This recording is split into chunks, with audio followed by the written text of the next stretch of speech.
have Mr. John Groarke, the Deputy Mission Director of USAID in Egypt. We have Dina, a researcher at Ahram Center for Political and Strategic Studies. And we have Ashraf, the Executive Director of Egypt's International Economic Forum. So without further ado, Mr. Groarke.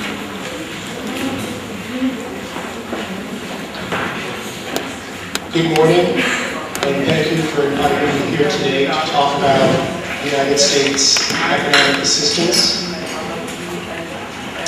I understand that you would like to hear about the United States economic assistance program here in Egypt, particularly the democracy and governance program, how decisions about foreign assistance are made, and what the future of the program looks like.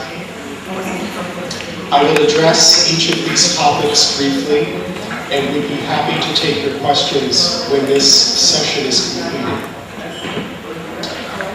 Many of you have probably heard the ongoing debate about U.S. assistance to Egypt in the press over the last few months.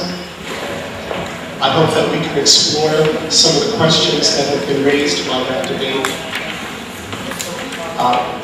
because frequently the topic is misunderstood. Let me give you some background about USAID. The United States Agency for International Development is an independent United States government agency that operates under the auspices of the Department of State. It is the federal agency that is responsible for delivering foreign economic assistance, or it is the primary entity that delivers economic assistance overseas on behalf of the United States. Generally, the level of funding for each country that receives economic assistance is set through a series of discussions between USAID, the State Department, the White House, and Congress. Assistance levels are based on a variety of factors, including need, population, foreign policy priorities, country commitment to development, etc. Overall foreign policy guidance comes from the Secretary of State. But the final amounts that are actually allocated to countries is ultimately determined by Congress, which each year passes what we call appropriations legislation that actually provides the funding for economic assistance.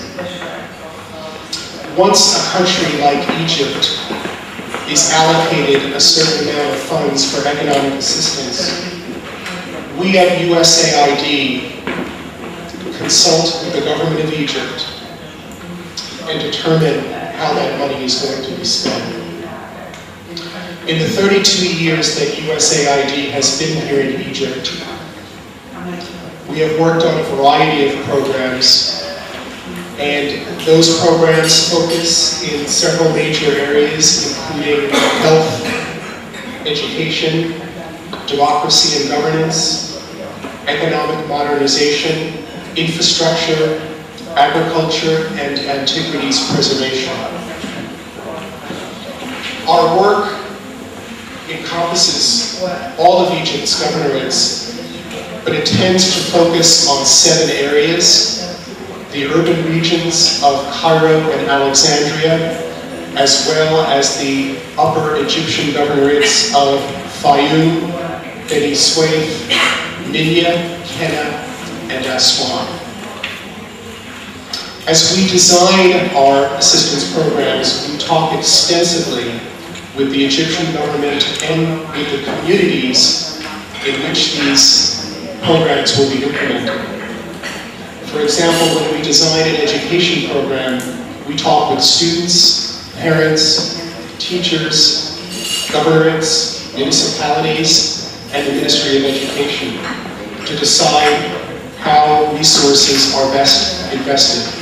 Whether it's teacher training, school books, building schools, promoting parent-teacher associations, or designing new education policies. We also look to see what other donors are doing so that there's not duplication of efforts. Historically, economic and, in fact, military assistance for Egypt has been determined by a formula that was set after the Camp David Peace Accords of 1979. As you recall, those accords ended hostilities between Egypt and Israel. Subsequent to that agreement, in order to show its commitment to the risks that Egypt had taken to make peace with Israel, the United States committed itself to provide a large package of both military and economic aid to Egypt. Historically, those aid levels were about $1.3 billion per year in military assistance and $815 million per year in economic assistance. In 1999, the United States and the United States and Egypt reached an agreement whereby levels of economic assistance would be gradually reduced over a 10-year period. We refer to that as the glide path, or the downward glide path. Over the last 10 years, United States economic assistance to Israel has been declining, to Egypt has been declining by $40 million per year. It is now, in this year, 2008, $415 million per year. So it's been reduced from $815 million per year to $415 million per year. And commensurate with that reduction, United States economic assistance to Israel has been eliminated as of this year.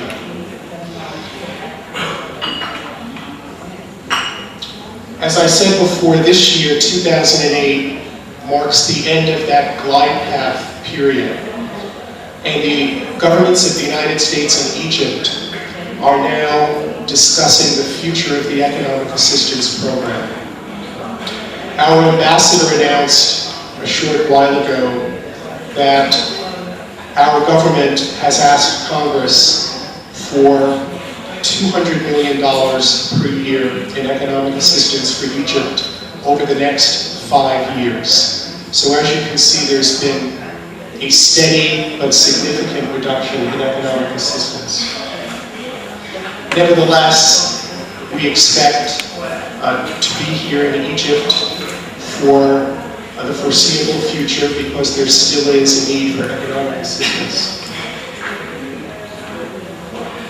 And indeed, Egypt will still be one of the highest recipients of United States economic assistance in the world. Now, over the last 32 years, the United States has provided approximately $28 billion in economic assistance to Egypt. And a lot of that assistance has really paid off for Egypt and for Egyptians. For example, in 1975, only about 35% of Egyptians had access to electricity. Now almost all Egyptians have access to electricity. In 1975, 132 of every 1,000 babies born in Egypt died in infancy. Today, that number has gone down to less than a quarter of what it was. Polio has been eradicated in Egypt. And 22 million more Egyptians today have access to clean drinking water than they did decades ago. In 1975, only 32% of Egyptians were literate. Today, almost 60% are. So Egypt today is not what it was in 1975. And it's not to say that there still isn't a need for economic assistance. It's just that